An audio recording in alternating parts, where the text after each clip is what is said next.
Quem inferniza a vida do sétimo Hokage hoje em dia é a organização Kara. Assim, ela infernizava, né? As coisas estão meio nubladas no mangá atualmente. Mas muito antes dela, era a Akatsuki que colocava o Naruto pra lutar. Olha, os caras eram os vilões, mas fizeram tanto sucesso que muita gente torcia era pra eles mesmo. E muitos anos já se passaram desde o fim de Naruto. Só que as coisas ainda estão frescas na cabeça dos fãs. A Akatsuki, por exemplo, ainda hoje levanta discussões. E uma pergunta sempre se sobressai: quem era o integrante mais poderoso? É isso que nós vamos tentar responder. Eu sou o Lucas Franco. E eu sou o Vitor Lisita e você tá na Fatos Nerd. A gente pode até discutir quem era o mais forte, mas acho que todo mundo concorda que o mais fraco era o Zetsu, né? Não tem jeito. Isso não é nada pessoal da gente, tá? É que o cara só era designado para tarefas de reconhecimento, observação e coleta de informações. Isso porque ele tinha uma habilidade muito específica que permitia a ele se fundir ao solo e viajar grandes distâncias. E o curioso é que na prática o Zetsu era dois seres distintos, o branco e o preto. O branco era muito antigo, lá da época da Kaguya, quando ela fez suas primeiras vítimas com Tsukuyomi infinito. Tempos depois, ele acabou recebendo um up com o DNA do Hashirama, desbloqueando a liberação da madeira. Pois é, o preto também tinha envolvimento com a Kaguya, só que de outra forma. Ele surgiu a partir da vontade da própria Otsutsuki e se diz responsável por todos os eventos importantes que vimos na série. Quase que um mindinho ali tramando nos bastidores, né? Outra coisa interessante é que o Zetsu faz parte da ideia original do Masashi Kishimoto para a Akatsuki. É que lá no começo ele queria fazer toda a equipe formada por monstros, mas com o tempo acabou deixando essa ideia de lado. Ainda bem, né? Acho que não ia ficar muito legal. Pois é, fica meio estranho. Você talvez não esteja lembrando desse rostinho simpático, mas não tem problema. O cara já estava morto antes mesmo da história começar. Juzo Biwa, é assim mesmo, né? Acho que é.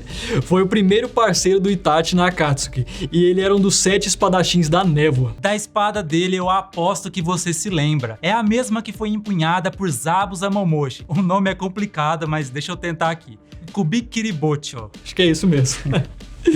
Ele foi um dos membros mais fiéis da Akatsuki e ficou conhecido pela brutalidade no campo de batalha. Só que assim, infelizmente, o fim dele veio cedo, né?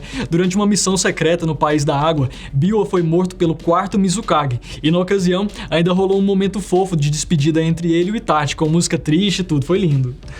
E direto da Vila Oculta das Fontes Termais, Hidan protagonizou aquela que talvez tenha sido a cena mais triste de todo o anime. A morte do Azuma ainda dói no peito de muitos fãs. Não dá pra esquecer aquela cena. E ali o Hidan já tinha mostrado todo o seu poder, que não era só imortalidade não. Ele era um seguidor de Jashin, coração perverso. Através de um ritual, ele era capaz de unir o seu corpo ao da vítima, tornando o adversário uma espécie de boneco voodoo. Aí você já pode imaginar o estrago que ele poderia fazer. E o pior de tudo, o Hidan era masoquista. Antes de matar alguém, ele gostava de brincar com as vítimas, realizando ferimentos não letais ao ponto de deixá-las loucas. Com um poder desse, meu amigo, você não vai querer ter essa figura como inimiga.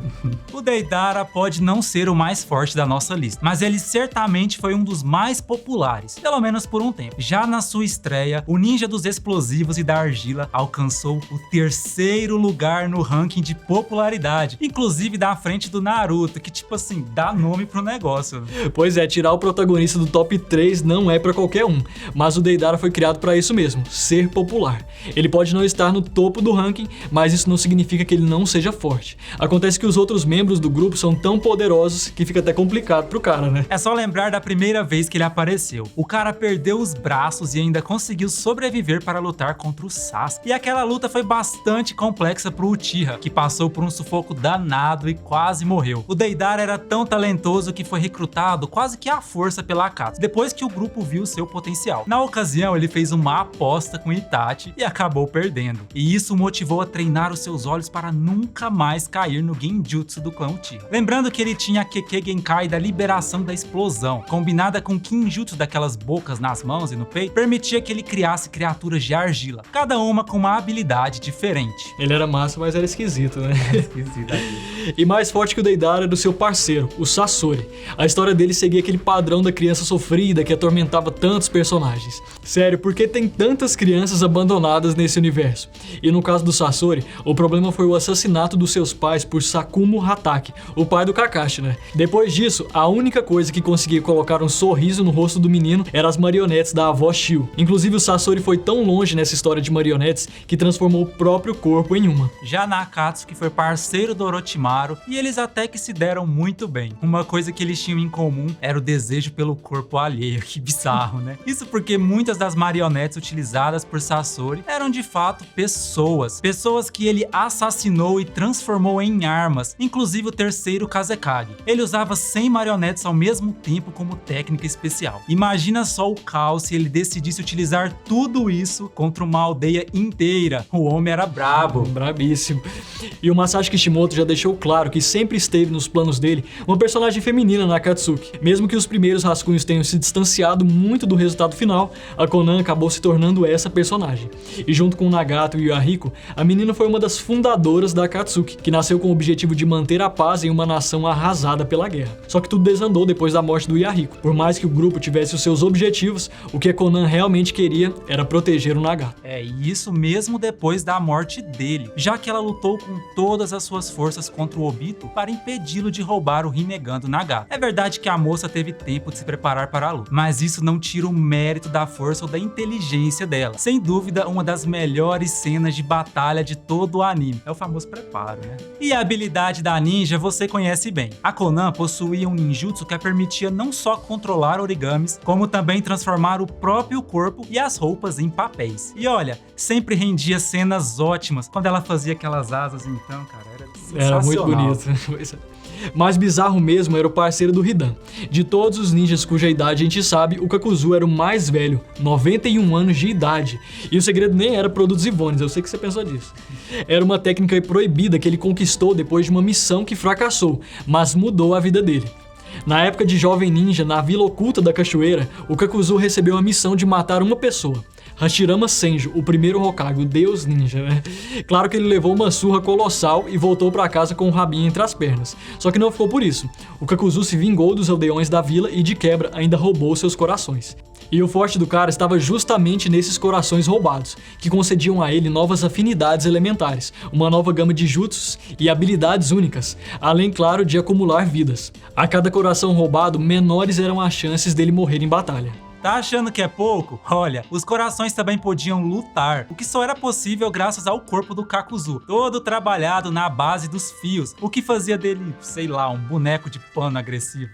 Só por isso ele era capaz de se dividir e manter um certo grau de imortalidade. E chegou a hora de falar dele, né? Quando Masashi Kishimoto criou o Orochimaru, ele queria deixar uma coisa bem clara: ele é o vilão, ponto final. A aparência de cobra visava exatamente isso, tornar mais fácil para os leitores reconhecê-lo como uma pessoa ruim. A J.K. Rowling deve ter pensado a mesma coisa. E se a gente comparar a participação dele com os outros membros da Akatsuki, podemos até dizer que a estadia dele não durou muito. O Orochimaru sempre quis ser imortal, queria aprender todos os jutsus do mundo e adquirir habilidades raras. E todos esses desejos quase o mataram, e mais de uma vez, hein? Quem aí lembra quando ele tentou se apossar do corpo do Itachi? Digamos que o Uchiha foi até bonzinho com o cara, né? Só colocou ele num genjutsu suave e arrancou a mão dele, coisa básica assim pro Itachi. E olha, de habilidades o Orochimaru tá cheio, mas a gente consegue separar algumas que mais se destacam. A reencarnação, né, que permite a ele prolongar a vida usando o corpo de outra pessoa, inúmeras habilidades com cobras e venenos, a marca da maldição e, claro, o Edo Tensei. E vale lembrar que ele é o único de toda essa lista que ainda está vivo, pleno e muito bem, obrigado. Em seguida temos o Kizami. O nome dele significa literalmente tubarão demônio. Acho que não preciso falar mais nada, né? O Kizami era um cara simples, só queria brigar em paz, mesmo que fosse constantemente interrompido pelo Itachi. E de tão poderoso foi considerado uma besta de cauda, só que sem cauda, né? Barbatana, talvez? Tem besta de barbatana? Sei lá. Da mesma forma que Biwa, ele também foi um dos 7 espadachins da névoa, onde conquistou aquela que seria a sua maior arma, a espada Samerrada, capaz de absorver chakra e se fundir com o dono. O negócio era tão apelão que tinha até consciência. E mesmo sem ela, o Kizami não era um oponente fácil, longe disso. Só com a liberação de água tinha capacidade de fazer um oceano invadir o campo de batalha, e qualquer campo de batalha. Podia ser um deserto que o cara enchia de água. Isso pra não falar da cúpula de água que ele usava pra prender os adversários. depois, né? E agora a gente tem que falar do favorito de muitos. A partir daqui, cuidado com o clubismo, beleza?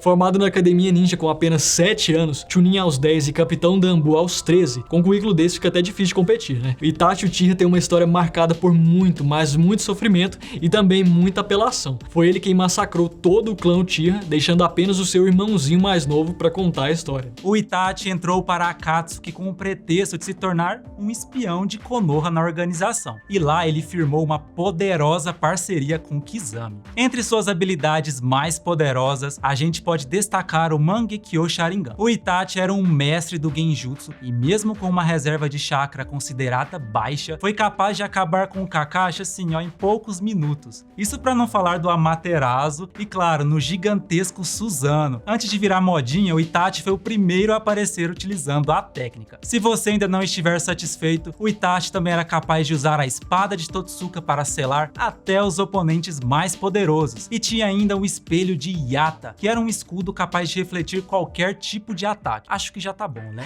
E com tanta história pra contar, o Itachi merecia um vídeo inteirinho só pra ele. Se você quiser, já deixa um comentário aqui embaixo. Bom, e nosso próximo colocado adora um peixinho grelhado. É o Nagato, do clã Uzumaki. Se o Itachi era absurdamente forte por conta do Sharingan, então a gente pode dizer que o Nagato estava em outro nível graças ao Rinnegan, né? Com esse poder e os 6 caminhos de Pen, ele não só conseguiu derrotar o Jiraiya, como também destruiu a Vila da Folha inteira. Não sobrou uma ripa de pé. Foi você que escreveu isso? Com 6 caminhos, ele podia manipular 6 corpos durante uma luta, cada um com habilidades específicas. Sem falar que, por estarem conectados, os corpos podiam se ajudar. Assim, o Nagato tinha a possibilidade de invocar um grande número de animais, absorver ninjutsus, atrair ou repelir objetos ou pessoas, invocar uma espécie de armadura mecanizada com armas, ler mentes, retirar a alma de uma pessoa, curar outra e até mesmo ressuscitar alguém. Ufa, hein? Meu Deus do céu. E pro nosso primeiro lugar aqui no ranking, acho que vale a pena relembrar aquela frase do Batman, o Cavaleiro das Trevas. Ou você morre herói, ou vive o suficiente para se tornar o vilão. Ou você morre herói, ou vive o bastante para ver você mesmo virar vilão. Não tem jeito, o cara que enganou praticamente todo mundo na história era também o vilão mais forte da Akatsuki. Tobi ou Obito, Zé Ninguém, não importa o nome. Esse cidadão já era extremamente forte antes mesmo de conseguir o Rinnegan e de se tornar o Jinchuriki do Jubi. Lembra da dor de cabeça que ele deu pro quarto Hokage naquela luta? Pois é, naquela época ele era bem novo, um adolescente, e ainda conseguiu controlar a Kyuubi sozinho. E depois de ter a metade do corpo esmagada por uma pedra e dar de presente um dos seus olhos pro Kakashi, o Obito foi resgatado pelo Madara e se tornou o braço direito dele naquele plano maluco do olho da lua. Na época ainda ganhou as células do Hashirama, quem nunca, né? O que aumentou ainda mais o seu poder, isso sem falar na sua habilidade especial, Kamui, que permitia a ele se mover entre dimensões, se tornar intocável e invocar armas durante lutas. Mas nem isso foi capaz de livrar esse personagem dos 600 bilhões de papéis explosivos da Konan. Para se salvar, ele sacrificou o seu olho esquerdo, que não era aquele do Kamui, usando o Izanagi. E tudo isso acontece antes dele adquirir o Rinnegan. Depois de implantar o novo olho, meu amigo, aí ele passou a usar todas as técnicas que o Pen tinha. E quando se tornou o Jinchuriki do Jubi, a situação foi para outro patamar. Isso porque o Obito conseguiu fazer a transformação do Sábio dos 6 Caminhos. E mesmo depois de perder parte desses poderes, ele ainda se mostrou extremamente importante na luta final. Prova de que não são só as habilidades que fazem um ninja. Olha, que lista difícil. Se você acha que a gente deveria mudar a ordem dos mais fortes, deixa aqui um comentário. E não se esqueça de curtir o vídeo e se inscrever no canal, porque a gente tá só começando. Tem muita coisa por aí, então ativa logo esse sininho, não vai doer nada. E por enquanto é isso, né? Um beijo pra vocês. Tchau, tchau.